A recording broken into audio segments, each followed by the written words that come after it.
Hi, we are in episode 2 of the MOMLINE. I'm Chana Rachel and I'm here with Urpaz Levy.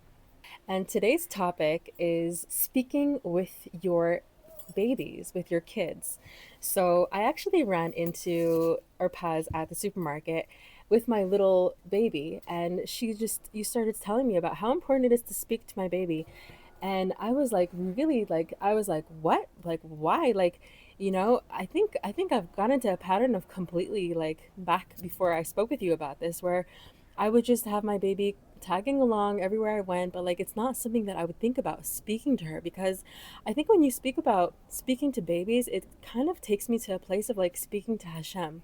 Like we are constantly in a dialogue with Hashem, and I think something that I struggle with, especially in my prayers, is when I'm davening. But you don't always hear God's response straight away. It's like you're just like davening, and the the um, the idea of really connecting to God and speaking to Him so authentically as if He was really in the room, that takes talent, or pause. So I want to hear from you more about this, speaking to your babies, the importance of it, and just how you instill this. How do you develop it? So I have to say that I actually never thought of this correlation between Hashem and speaking to my babies, just because I learned it from like a different aspect of the baby's brain development. When my oldest was just a little infant, I stumbled upon an amazing book that changed the way that I looked at parenting, um, and that's where I just learned how powerful it is to speak to them, and it's not just talking to them. And when you learn and when you actually see brain scans and see what is going on in their little brain when we're talking, it's unbelievable. It's just all wiring up, lighting up, and the areas of the brain that when they're talked to, when they're directly, and that's the FaceTime that they need. When we are talking to them straight up, face to face, that's FaceTime that they need, not on the phone. Interesting. But when you see it all wiring up, and that is the foundation for their communication for life. And back in the day, neuroscientists and psychologists didn't know that the baby's brains were working when they were talked to. And they also just thought that it was just, they were just little blobs and didn't know how to do anything other than cry. But when they actually saw in the scans what was going on, even in deaf children, they see their brains being wired up when they're Really? talked to, Even which deaf? is unbelievable. That because it's a form of communication. So when their parents are signing to them, their brain is lighting up just like a baby that's being talked to, because it's communication, Mm. and their brain is wiring up for Like a for sign language, you're communication. saying? Yes, it's language. Wow. So their brains are ready to wire up for language, for the network of language, because that is the skill, and that is the tool that we have in life that gets us to where we get. It's Right. communication. But when do they actually understand what we're saying? So the more they're being talked to is the earlier they can understand, because Yeah. when they're being talked to, our brains are unbelievable, and that's where I bring Hashem in. I'm like, wow, Hashem, you made us this way. It's unbelievable how smart and how intricate this whole network is, our brain. So what's happening is that they're decoding. Our brains are decoding the words that are being heard. So they're going through this whole, funneling, filtering, Mm. categorizing, and every time they hear the word, let's say cat, they hear cat, cat, cat, and they heard it again, and they say, "What's cat?" And then you show them in the book a picture of a cat, cat, cat, cat. Okay, I know what cat is, and their brain heard it enough times that they figured out what cat is. It's like a whole game of statistics, and every time they hear the word, they figure it out. So the more times you talk to them, there have actually been studies that the more words the babies are talked to, Right. it makes them smarter. So that just, the more you talk to them, the faster they will understand. Right, but I don't know. Sometimes I feel like I don't have what to say. I don't know what to say to her. Like, what? We just talk about the weather? You talk about the weather, you talk about what you're doing and when we're getting dressed, and the important thing about the communication is that it's the back and forth, directed, natural communication, because that's life. That's what we're teaching them. So even when they're crying, and you say, "What did you want?" They're communicating. A cry is a communicate form of communication. When they learn to coo, when they're Yeah. babbling, Yeah. that's their form of communication. So you're answering back to them, and you Interesting. teach them the healthy way of communicating, that it's Right. back and forth and they're not I talking to see. a wall. Yeah.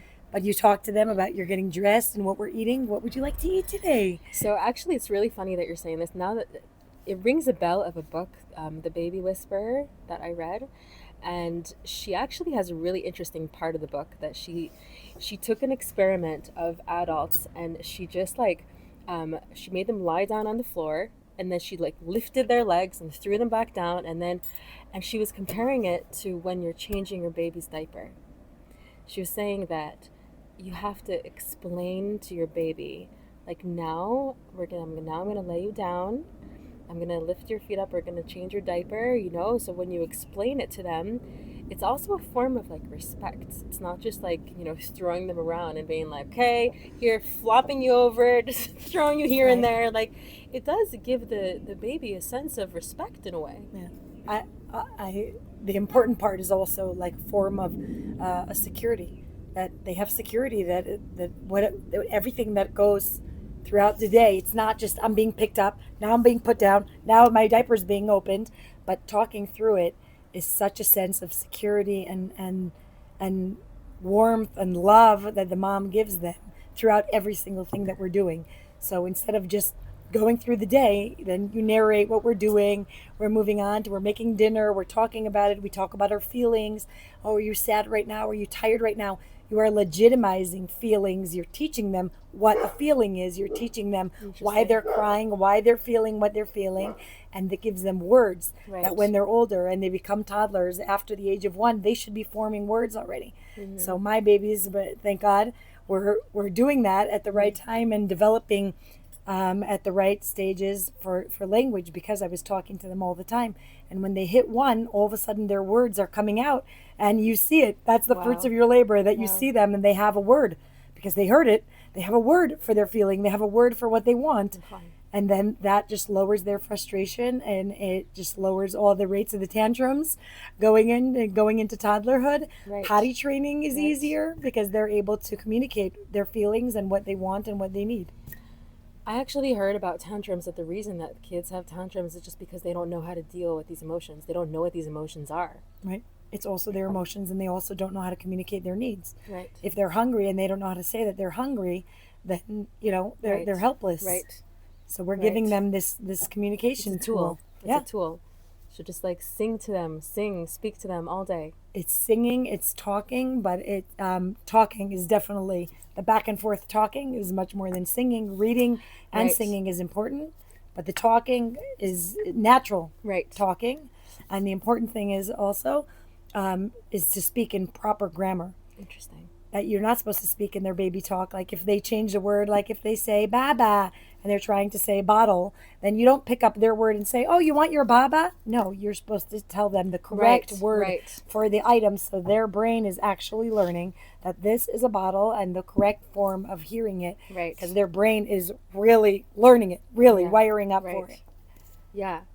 I remember when my son just started getting like drinking, and he used to call water tur, and it was the sweetest thing. Like, he was just like tur, tur, and like at a certain point where we started calling it tur, and at a certain point my husband's like, no, we need to start calling it by the full name, Right. and now he gets it, now he gets it. But what I do want to ask you, or Paz, is like, I pick up my son from daycare every day at 4 o'clock, and I ask him, so how was your day? And he's so limited with how he responds. Like, he doesn't have the full, um, you know, um, repertoire Vocabulary. of words that he can just use. So how do you help develop that kind of a conversation? By talking. When you're talking, a smile back, or a frown, or a cry is his form of communication. So just because he's not expressing it in words right now, it doesn't mean that he's not communicating with you. Interesting. You guys are having a conversation when it's back and forth, and when you have eye contact, and when he feels that connection, his brain is syncing with yours. But when I pick him So up, when he's not in front of me. He's in the back seat, and I'm driving. Okay, but when you get home, you are looking at him, and you do, and it is I important to guess. have that eye contact also. But when there is an eye contact, obviously he's old enough to understand already that you're conversing with him, and it's a Right. conversation going back and forth. Right. He's at that age where he gets it already, but it's putting in his mouth Mm-hmm. what he would like to say. So, Right. did you enjoy playing with, and you to learn the kid's name? So you make an effort to know one or two kids' names in the gun. Right. And you say, did you enjoy playing with Eitan today? Did you play that? Did you take a nap? Did you, you figure out what they ate. They put on outside when you walk out of the gun, and they write Right. down what they ate today, so you know what they ate, so you have something to talk about. Mm-hmm. And so it's just like the little things that he did there, and you're putting words Right. together with it. Right. And then slowly you'll see that the more you talk, he'll have it. His Right. brain is working. He's Well, working at it. yeah, I can't wait to see. I can't wait to hear my daughter say her first word. I wonder what it'll be. Girls talk faster than Really? boys. Yes, they do. They're just so much smarter. You'll see. It's in our nature. You'll see. Yeah. Because yes, of course, they love talking. So you'll see. Girls usually talk faster. Great. I'm excited. So anyway, thanks for listening. If you have any questions, any other questions related to your journey of motherhood, ask away in the comments for next week's episode. We will go over it. And as always, thank you. So Looking nice to forward. be here. Thank you.